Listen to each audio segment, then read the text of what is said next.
Start करते हैं इसको। हमारा क्वेश्चन है the upper end of a uniform ladder rest against a rough wall. देखें, आपके पास एक लैडर है, उस लैडर में क्या है, उसका जो अपर एंड है वो रफ वॉल के साथ होता है। अगर आपने देखा होगा हमारे जो बहुत बहुत से जो पिछले भी केसेस है, कभी हम रफ वॉल होती है, कभी हमारे पास स्मूथ वॉल होती है। तो इस बार जो हमारे पास वॉल है वो क्या है, रफ है। उसका जो दूसरा सिरा है सीढ़ी का वो कहाँ है, आपका हॉरिजॉन्टल प्लेन में। अब उसने ये कहा है कि the coefficient of friction in both cases is 1/3। Means आपके पास जो फोर्स ऑफ फ्रिक्शन होगी किसकी, एक होगी रफ वॉल की, एक होगी जो आपके पास ग्राउंड में है, जो सीढ़ी का दूसरा हिस्सा ग्राउंड में है, rough ground, rough horizontal plane में है। उस दोनों की जो कोफिशिएंट ऑफ फ्रिक्शन है वो क्या है, 1/3 है। Prove that if the inclination, तो प्रूव दैट नहीं आएगा, ये आएगा if the inclination। ये हिस्सा काट देना, ये नहीं, ये नहीं लिखना। अच्छा, उसके बाद if the inclination of the ladder to the vertical is 10 inverse 2। अगर हमारे पास इंक्लिनेशन ऑफ लैडर जो है वो कितना है, 10 इनवर्स 1/2 है।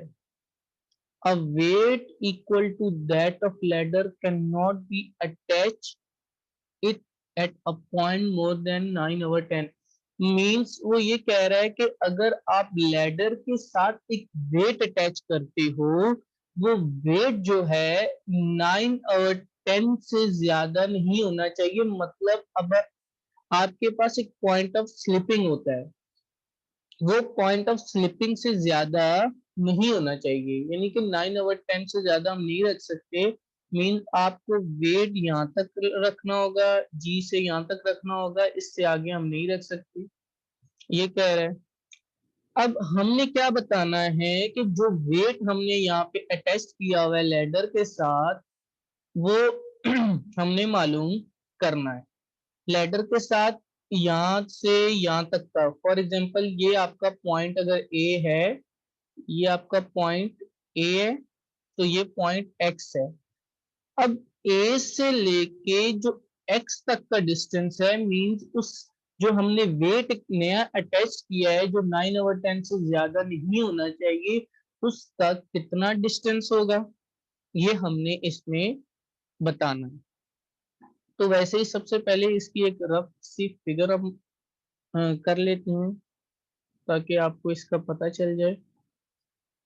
अच्छा, सबसे पहले तो एक बात दी हुई है, क्या दिया हुआ है, आपके पास है एक रफ वॉल, एक है आपके पास रफ वॉल इस तरह है। उसके बाद एक सीढ़ी है, सीढ़ी जो है वो इस तरह हॉरिजॉन्टल प्लेन के साथ है। अब ये यहाँ से लेके यहाँ तक हो जाता है, उसका सही है। अब उसने क्या बोला है कि अगर आप वो और सारी चीजें आपकी वैसे ही होती हैं, उसने बोला है कि एक एम जो है वो एम मींस एक वेट मैंने अटैच कर लिया। वो वेट जो है इसको हम किसी और से डिनोट कर देते हैं, कलर से, ताकि हाँ इससे कर देते हैं। ये वेट है, ये वेट वो है जो लैडर के साथ हमने एक एक्स्ट्रा अटैच किया हुआ है, और उसने ये कहा था कि ये वेट 9/10 से ज्यादा नहीं होना चाहिए, इतना ही होना चाहिए, इससे ज्यादा नहीं होना चाहिए। ये वेट हमने वो अटैच कर लिया। एक हमने और करना है जो सीढ़ी का अपना होता है, लैडर का जो सेंटर ऑफ ग्रेविटी भी तो कोई होती है ना, तो एक वो आ जाएगा हमारे पास, उसका हमने मिड पॉइंट कर लेना। एक वो आ जाएगा क्योंकि सीढ़ी को अगर मैं स्लिप करूं लैडर को इस तरफ, तो इसका जो फोर्स ऑफ फ्रिक्शन है वो क्या होगी, इसके ऑपोजिट साइड पे होगी यहाँ पे, और इसका नॉर्मल रिएक्शन कहाँ जाएगा, ऊपर की साइड जाएगा। इसी तरह अगर सीढ़ी को मैं स्लिप ऊपर से अगर हो जाए वॉल के साथ, तो फोर्स नीचे की तरफ लग रही है, तो फोर्स ऑफ फ्रिक्शन कहाँ लगेगी, ऊपर की तरफ लगेगी। और अगर फोर्स ऑफ फ्रिक्शन ऊपर की तरफ लग रही है तो नॉर्मल रिएक्शन क्या लगेगा, जो वॉल का नॉर्मल रिएक्शन होता है वो इस तरफ लगेगा। ये तो हमने कर लिया है, कोई रफ सी जो फिगर है जो उसमें अकॉर्डिंगली दी हुई है वो मैंने बना ली है। अब हमारा हो जाएगा ए से लेके बी मैंने इसको दे दिए, ए से लेके बी एक प्लेन है। अच्छा ये हो जाएगा हमारा कौन सा, एक मैंने ले लिया ये ग्रेविटी, सेंटर ऑफ ग्रेविटी वाला जो वेट होता है एक वो ले लिया। एक हमने ले लिया एम, एम मींस मेजरमेंट, जो हमने वेट एक अटैच किया हुआ है कि वो ले लिया। ये भी वेट एक डब्ल्यू है क्योंकि ये सेंटर ऑफ ग्रेविटी है। और ये जो नया वेट लगाया हुआ है हमें नहीं पता, ये भी हमने एक वेट लगा दिया, ये भी डब्ल्यू है। अब आपको पता है ये क्या होता है, म्यू आर, और ये कितना होता है, अगर ये म्यू आर होता है तो ये कितना होता है, आर हो जाता है। ये कितना है, ये एस है, तो ये कितना हो जाता है, म्यू एस हो जाएगा। अच्छा एक बात और, म्यू आपका क्या होता है, कोफिशिएंट ऑफ फ्रिक्शन होता है। उसने क्या कहा था, जो आपका म्यू है वो किसकी इक्वल है, 1/3 के इक्वल है। तो मैं क्या लिखूंगा, दोनों, ये जो आपका हॉरिजॉन्टल प्लेन है जहाँ पे ये लैडर का दूसरा सिरा है वो, और जहाँ वो रफ वॉल के साथ अटैच है वो, इन दोनों का जो कोफिशिएंट ऑफ फ्रिक्शन उसने बोला था वो कितना बोला था, 1/3 कहा था। तो मैं यहाँ पे इन दोनों का जो कोफिशिएंट ऑफ फ्रिक्शन है मैं वो दोनों का लिखूंगा 1/3। ये आ जाएगा 1/3 आर, और सेम एज इट इज यहाँ पे भी आ जाएगा 1/3 एस। ये हो जाएगा। अब इसको हमने करना है रिजॉल्व। अब रिजॉल्व भी किसके अलोंग करना है, एक्स एक्सिस और वाई एक्सिस हॉरिजॉन्टली और वर्टिकली हम लोगों ने इसको रिजॉल्व करना होगा। अच्छा एक बात और, हम पहले भी करते हुए आए हैं कि ए से लेके बी तक, आप लोग ये खुद भी कीजिएगा, मैं इसको ए से लेके बी तक करता हूँ। ए से लेके बी मैं कितना लेता हूँ, एल ले लेता हूँ। अगर मैं ए से लेके बी अगर मैं एल ले रहा हूं तो मेरा जो ए से लेके जो आपका एम होगा, सॉरी ए से लेके जी और जी से लेके बी होगा वो उसका हाफ हो जाएगा, L/2 हो जाएगा। ये पहले भी हम केस में बताया बताया था कि ये हो जाएगा ए से लेके जी जो है हमारे पास वो कितना हो जाएगा, L/2, और जी से लेके जी से लेके बी भी जो हमारे पास है वो भी कितना आएगा, L/2 आ जाएगा। अब 12 रख के भी चेक कर सकते हैं, उसमें देखिएगा आपका आंसर क्या आता है, ये आप लोग करेंगे। अच्छा हमने क्या मालूम करना है, ए से लेके जो एम है, एम तक का जो डिस्टेंस है वो मालूम करना है कि वो कितना होगा हमारे पास। तो उस चीज को चेक करते हैं, और वो कितना है, एक्स हमें नहीं पता। ये हो जाएगा क्वेश्चन मार्क, यहाँ से लेके यहाँ तक भाई आप लोगों ने मालूम करना है, ए से लेके एम तक, क्योंकि ए से लेके एम ये मालूम करना है। अब इसको वही अलोंग हॉरिजॉन्टल और वर्टिकल देखें, तो आप देखिए हॉरिजॉन्टल में आपकी कौन कौन सी फोर्सेस एक्ट करनी है, अलोंग हॉरिजॉन्टल प्लेन के एक है म्यू, सॉरी 1/3 आर, और एक है एस। तो मैंने क्या क्या लिखना है इधर, सबसे पहले जो हॉरिजॉन्टल फोर्सेस हैं, जो फोर्सेस पैरेलल हैं उनको आपने एक दूसरे के इक्वल लिख देना है। जिस तरह एस और 1/3 है, आर है, वो एक दूसरे के पैरेलल है।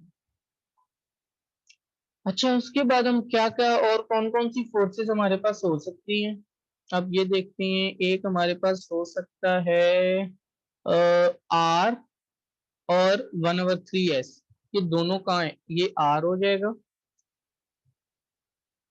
ये हो जाएगा r प्लस, इसकी भी डायरेक्शन ऊपर है, इसकी भी डायरेक्शन है, तो इन दोनों को हम ऐड कर लेंगे। 1/3s इक्वल्स टू, ये w भी नीचे की तरफ है, ये w भी कहाँ है, डाउनवर्ड में है ना, तो ये क्या हो जाएगा, w प्लस w। तो अगर हम इसको सिंप्लीफाई करें, r plus 1/3s equals to 2w आ जाएगा। हम हर बार यही करते हैं, या तो r की वैल्यू पुट करते हैं या s की। अगर हम ये वाली जो ऊपर वाली इक्वेशन है, हम इसको इक्वेशन नंबर 1 बना दें और इसको बोलें फ्रॉम इक्वेशन वन,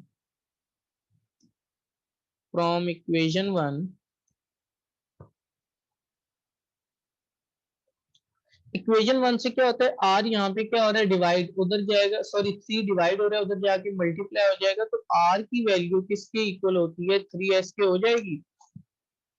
अब 3s के अगर हो रही है, तो अब हम नेक्स्ट स्टेप में क्या करेंगे, जहां पे हमारी ये जो इक्वेशन नंबर 2 होगी, ये वाली, इसके अंदर हम इसको पुट कर देंगे, हम लिखेंगे पुट इन 2। अब इसके अंदर पुट करने के बाद हमारे पास जो आंसर आएगा, हम उसको सिंप्लीफाई करके यहाँ से हम किसकी वैल्यू निकालेंगे, s की वैल्यू। तो अब r इक्वल टू 3s इधर पुट करें, यहाँ पे मैं लिखूंगा 3s plus 1/3s equals to 2w। अगर मैं यहाँ से डायरेक्ट एक वैल्यू निकालूं, तो मेरे पास s की वैल्यू कितनी आएगी, आप इसको सिंप्लीफाई करें, सिंप्लीफाई करके आप अपना आंसर लिख सकते हैं, s इक्वल्स टू, मैं यहाँ पे थोड़ा सा डायरेक्ट लिख रहा हूँ, आप लोग देख लीजिएगा सिंप्लीफाई करके, 3/5, ये आ जाएगा 3/5w। ये हमारी कहाँ की आ गई, एस की वैल्यू आ गई, जो हम पीछे करते हुए आ रहे हैं। हम क्या करते हैं, या तो हॉरिजॉन्टल और वर्टिकल कंपोनेंट में इसको रिजॉल्व करवाते हैं एक प्लेन को लेके, जिस तरह ये भी है, या तो हम फोर्सेस लेते हैं पैरेलल, और जो भी फोर्सेस हमारी पैरेलल हो रही होती हैं, उसको अलोंग हॉरिजॉन्टल और वर्टिकल में लिख लेते हैं। दोनों मेथड सही है। फिर उसके बाद हम r या s की वैल्यू निकाल के एक इक्वेशन या दूसरी में हम क्या करते हैं, उसको पुट कर देते हैं, जिस तरह इस बार किया है, तो s की वैल्यू हमारे पास आ गई है। उसके बाद जो हमारा एक और काम होता है, वो क्या होता है, मूवमेंट लेना, कि अब हम लेंगे इसकी मूवमेंट। मूवमेंट के लिए वही हम स्टार्ट करते हैं, ये हो जाएगा, now taking about point A, क्योंकि पॉइंट ए के अबाउट अगर मैंने मूवमेंट लेनी है, तो मैं मूवमेंट लूंगा। देखें, मैंने आपको पहले ही बताया था, आर, जो फोर्सेस ए से पास हो रही हैं या ए से जा रही हैं, आ रही हैं, ये दोनों क्या हो जाएंगे, हमारी जीरो हो जाएंगी। तो इनको तो पहले ही हम कर देंगे जीरो, कि आर आपका हो जाएगा जीरो प्लस, और 1/3 आर भी क्या हो जाएगा, जीरो। अब आ जाए वेट वाली पे, जो आपका वेट है उस वाली पे आएंगे, और उस वाली को देखेंगे वो कितना है।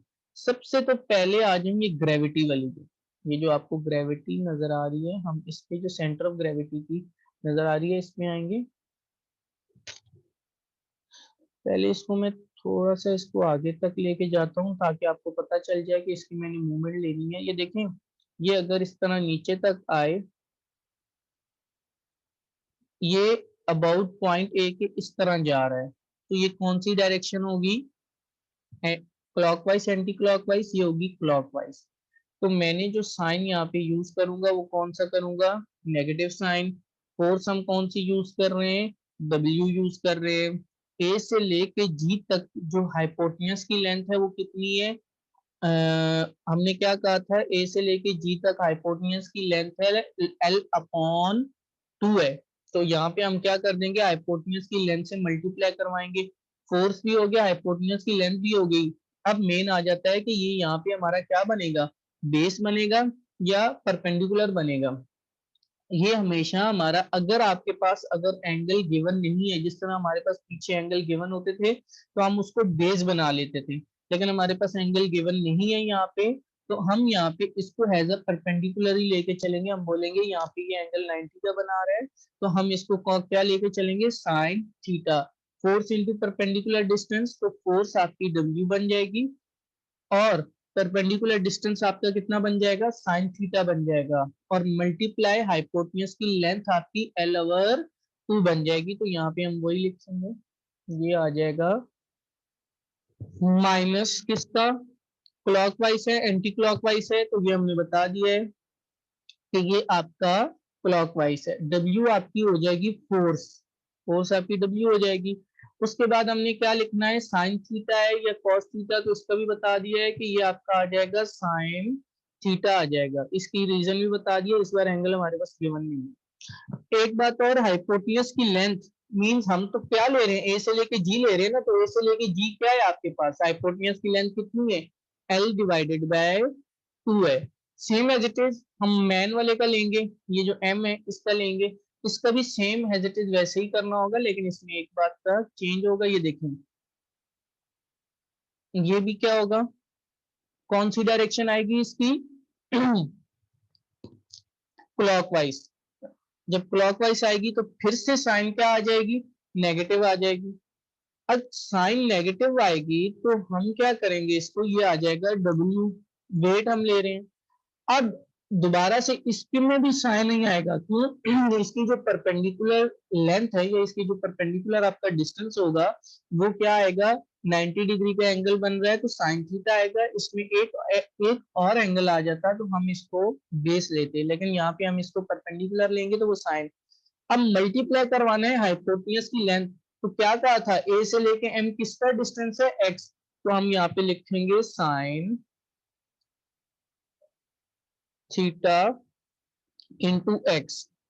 ये लिखने के बाद नेक्स्ट स्टेप में आपने क्या करना होगा, ये दोनों तो हो गए, अब आपने लेना होगा एस, और किसका, म्यू एस का, इन दोनों का लेना होगा।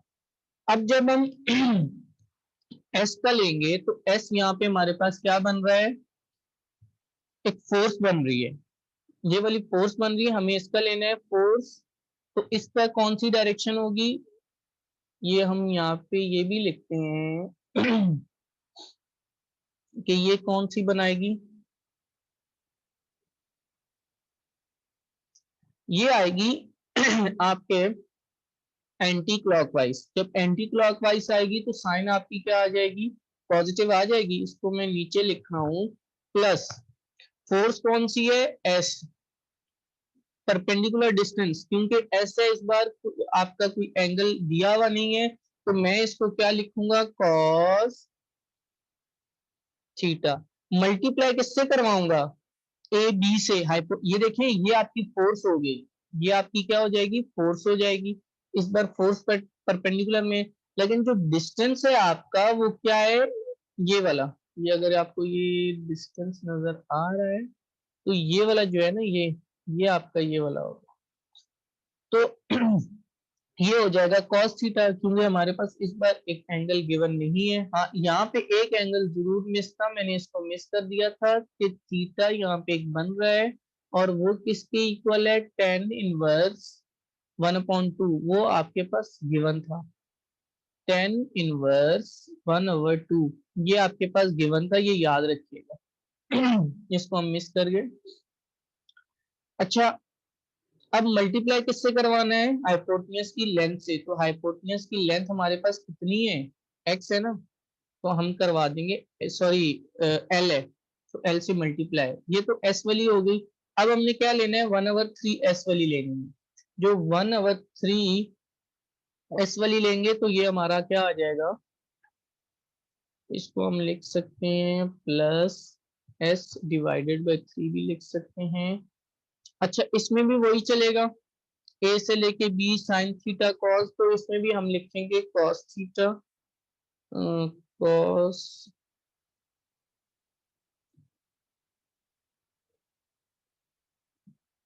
कॉस थीटा, और ये इसके अंदर अगर लिखें ये आ जाएगा इक्वल्स टू 0 आ जाएगा, क्योंकि इस बार जो है ना हमारे पास कितना है, एल है। ए से लेके जो बी बी की हाइपोटेन्यूज की जो लेंथ है वो कितनी है, एल। ये इक्वल्स टू 0 हो जाएगा। ये करने के बाद अब हमारा काम काफी आसान हो जाएगा, इसमें और कुछ करने की जरूरत नहीं है। अब हम आगे जाएंगे, ये सारी चीजें आपको मैंने बता दी। अब हम इसको आगे जो सॉल्व करेंगे वो हम पीडीएफ से देख के भी कर सकते हैं।